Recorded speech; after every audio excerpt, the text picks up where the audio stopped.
Hello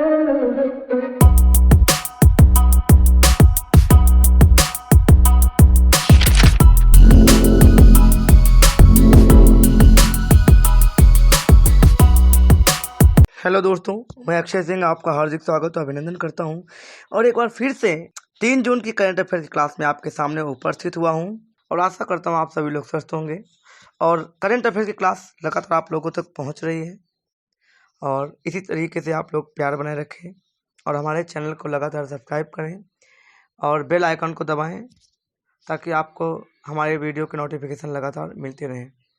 तो दोस्तों, देश और दुनिया की खबरों के साथ जुड़ते हैं 3 जून 2021 के करंट अफेयर्स के साथ और चलते हैं पहले क्वेश्चन की तरफ से। हाल ही में किस राज्य में खोजी गई झींगुर की एक नई प्रजाति का नाम इंडीमिमस जयंती रखा गया है? इसका सही आंसर है छत्तीसगढ़। भारत के छत्तीसगढ़ राज्य की कुर्रा गुफाओं में खोजी गई झींगुर की एक नई प्रजाति का नाम इंडीमिमस जयंती रखा गया है।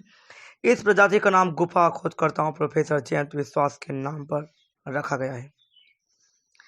एनएसओ के द्वारा जारी आंकड़ों के मुताबिक वित्त वर्ष 2020-21 के दौरान भारत की अर्थव्यवस्था कितने प्रतिशत की गिरावट आई है? तो इसका सही आंसर है 7.3%।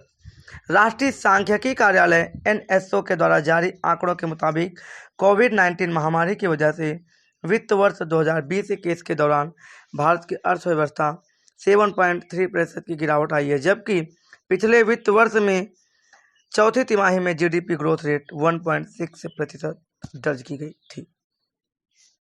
इनमें से किस वाइस एडमिरल ने हाल ही में नौसेना स्टाफ के उप प्रमुख के रूप में कार्यभार संभाला है?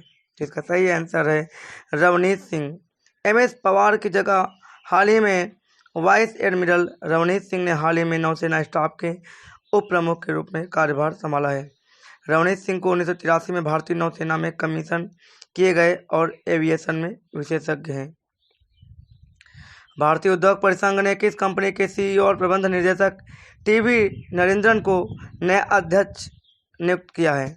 तो इसका सही आंसर है टाटा स्टील। भारतीय उद्योग परिसंघ ने हाल ही में टाटा स्टील कंपनी के सीईओ और प्रबंध निदेशक टीवी नरेंद्रन को 2021-22 के लिए नए अध्यक्ष नियुक्त किया है। वे कोटक महिंद्रा बैंक के सीईओ और प्रबंध निदेशक उदय कोटक की जगह स्थान ग्रहण करेंगे। भारत के राष्ट्रीय सुरक्षा सलाहकार ने किस भारतीय तटरक्षक बल के स्वदेशी जहाज को जहाजी बेड़े में शामिल किया है? तो इसका सही आंसर है सजग। भारत के राष्ट्रीय सुरक्षा सलाहकार ने हाल ही में भारतीय तटरक्षक बल के स्वदेशी जहाज सजग को जहाजी बेड़े में शामिल किया है। सजग का अर्थ है सतर्क। एक भारतीय तटरक्षक जहाज है जो राष्ट्र के समुद्री हित के तत्पर प्रासंगिक और उत्तरदायी इच्छा और प्रतिबद्धता को दर्शाता है। 3 मई को विश्व भर में कौन सा दिवस मनाया जाता है? तो इसका सही आंसर है अंतर्राष्ट्रीय पत्रकारिता स्वतंत्रता दिवस। 3 मई को विश्व भर में अंतर्राष्ट्रीय पत्रकारिता स्वतंत्रता दिवस, विश्व प्रेस स्वतंत्रता दिवस मनाया जाता है। यह दिवस संयुक्त राष्ट्र शैक्षिक, वैज्ञानिक एवं सांस्कृतिक संगठन द्वारा आयोजित किया जाता है। हाल ही में जारी 180 देशों के विश्व प्रेस स्वतंत्रता सूचकांक में भारत 142वें स्थान पर है। आईसीसी ने हाल ही में घोषणा की है कि 50 ओवर के वर्ल्ड कप में कितनी टीमें खेलेंगी? तो इसका सही आंसर है 14 टीमें। अंतर्राष्ट्रीय क्रिकेट परिषद आईसीसी ने हाल ही में घोषणा की है कि 50 ओवरों के वर्ल्ड कप में 14 टीमें खेलेंगी। आईसीसी की बैठक में 2024 से 2031 तक के शेड्यूल पर फैसला लिया गया है। आईसीसी ने कहा है कि पुरुषों के विश्व कप में 2027 और 2031 में 14 टीमें होंगी, जबकि 2024-23 के बीच T20 विश्व कप में 20 टीमें होंगी। निम्न में से किस देश ने हाल ही में अपनी अर्थव्यवस्था को बढ़ावा देने के लिए श्रीलंका के साथ 200 मिलियन अमेरिकी डॉलर की मुद्रा विनिमय सुविधा को मंजूरी दी है?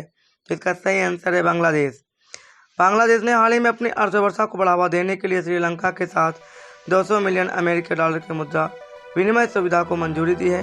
ऐसा पहली बार हुआ है कि बांग्लादेश किसी दूसरे देश की मदद के लिए सामने आया है। तो दोस्तों, कैसी लगी आपको हमारी आज की क्लास?